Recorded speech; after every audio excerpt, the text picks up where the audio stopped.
I'm personally very passionate about the psychological development of the individual. But unfortunately, I feel like in our modern day, we're so focused on like seeing our emotions through a biological lens of low serotonin levels or just some chemical imbalances in our brain rather than focusing on the psychological aspects of it.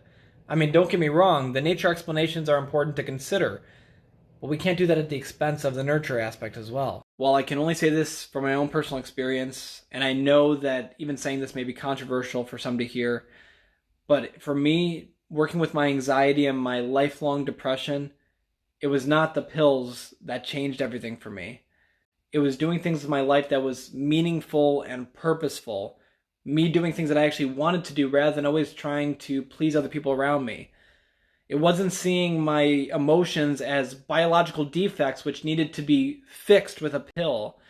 It was seeing my emotions as messengers trying to tell me that something needed to change in my life, but I was too busy numbing down the signals that wouldn't take any action. And I am 100% not a psychiatrist, so I'm not here to tell people to take pills or not to take pills. But what I'm passionate about is making sure that we expand the menu that we currently have in regards to solutions to working with our emotions. Because as far as I've seen, depression and suicide rates have continued to rise, despite having the availability of all these antidepressants.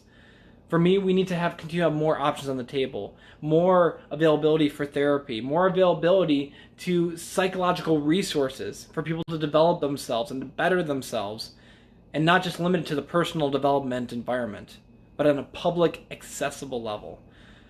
Because I don't want people to suffer alone. You don't have to. There is hope.